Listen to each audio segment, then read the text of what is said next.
Welcome back. Junkies come to you live on 106.7 The Fan and the Team 980 on the AM side in the DMV. In Richmond, check us out on 910 The Fan, and we're streaming live on the Odyssey app wherever you may be. And we're presented by Crop Metcalf, the official heating and cooling company of the Junks. Looking to be their next 5-star HVAC technician or plumber. Visit cropmetcalf.com to join their team.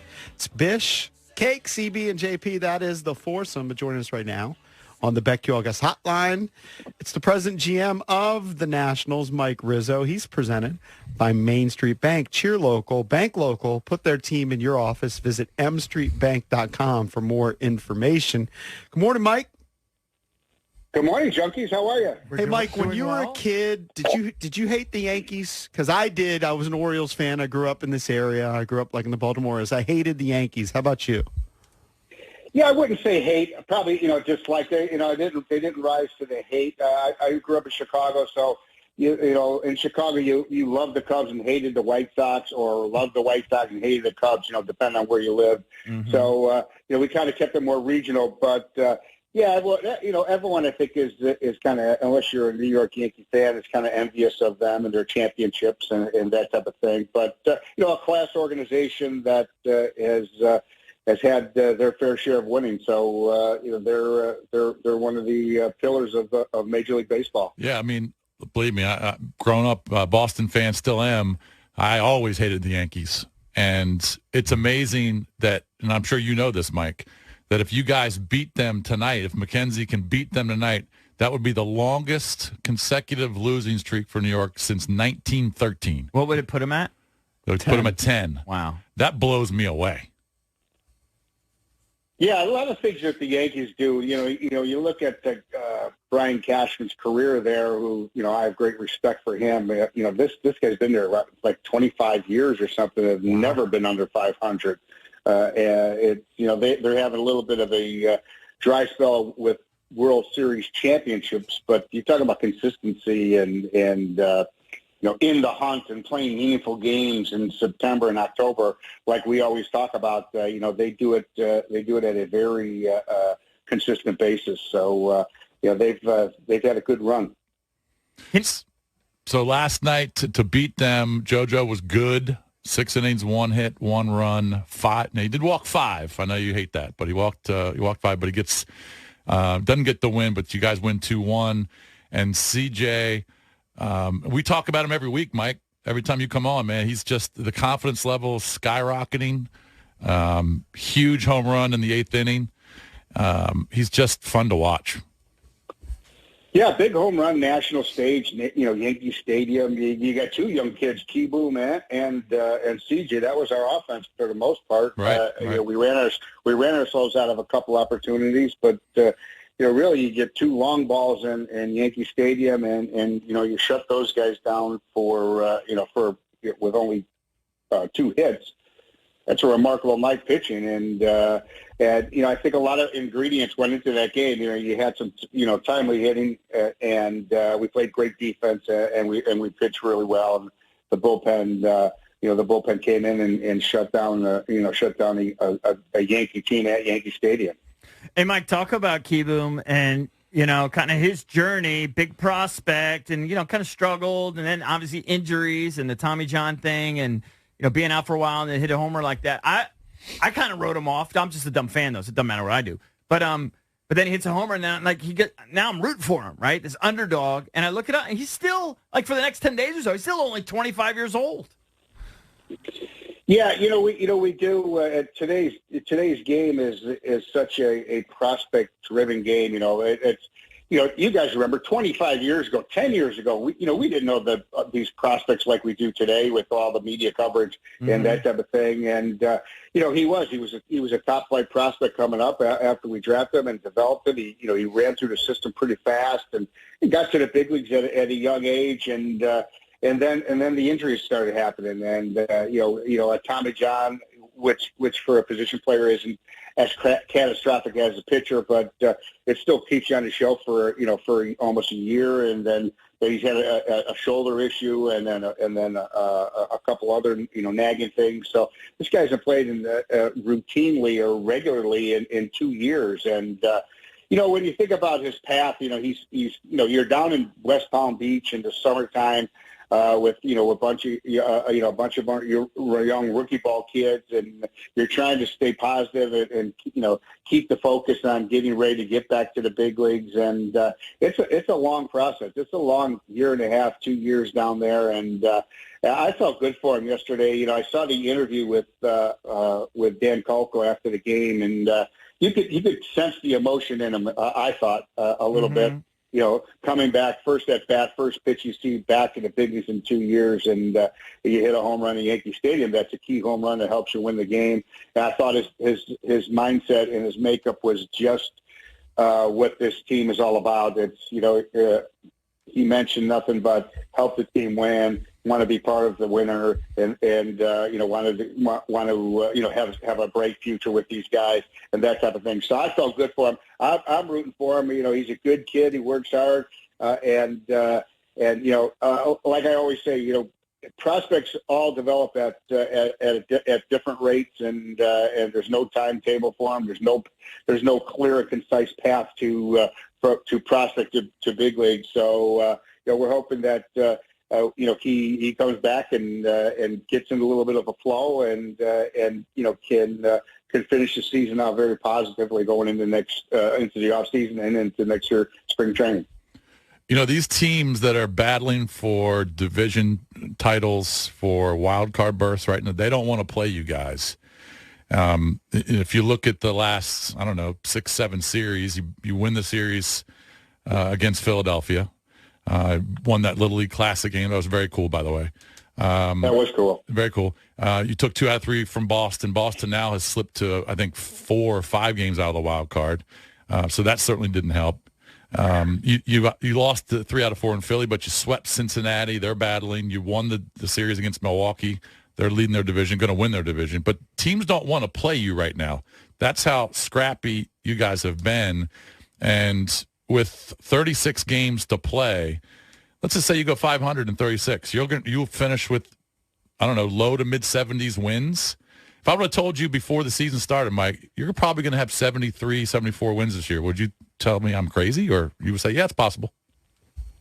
I would say that's the progression we're looking for. You go from 55 to 65 to 70 or 75, and then the year after that you progress from that, and that's kind of been the formula we had in 9, 10, 11, and 12. So I think that was the blueprint. That's the quote unquote the game plan, the blueprint to increase wins and to improve like that. It's I think more importantly, it's the way we've done it. I think it's with the the young players are the catalyst of this team, and I think that's the most refreshing part of it. When you got Kiebert and CJ and Lane Thomas and those guys, kind of jump starting the offense, and then Gray, Gord, Irvin are really your the pitchers that are really get you going and give you a chance to win every night. It's terrific, and I think that's to me the most refreshing part of the increased wins. And we're not going to get a ring or a parade for increasing 10, 15, 17 wins, but we're going in the right direction to have a parade somewhere down the road, and that's what we're looking to do.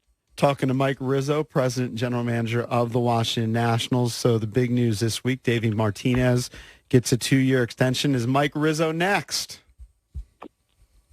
Well, I'll put it this way. I'm Davey's boss. My job is to take care of Davey and take care of the players in the clubhouse, and I've done my job. It was important for me to have ownership sign off on this multi-year contract. To me, it was important to have Davey solidified in that clubhouse as a guy who's going to be around and see this rebuild go through. So that was a success, and job well done, Mike. So I appreciate that, and Davey's been terrific. He's earned it. He deserves it. There can't be another guy to see this thing through. The guy went from World Series champ to rebuilder, and hopefully comes out the other end of it as World Series champ again. Mike, I don't know. Have we ever asked, do you have an agent or do you represent yourself for your negotiations? General managers are not allowed to have an agent that is also a player agent. That would be a conflict of interest. So I handle things on my own. I've been doing it for a long time. I've signed a lot of negotiated a lot of deals in my career and negotiated a few for myself, and I think we'll continue that. Yeah, you don't pay that agent fee.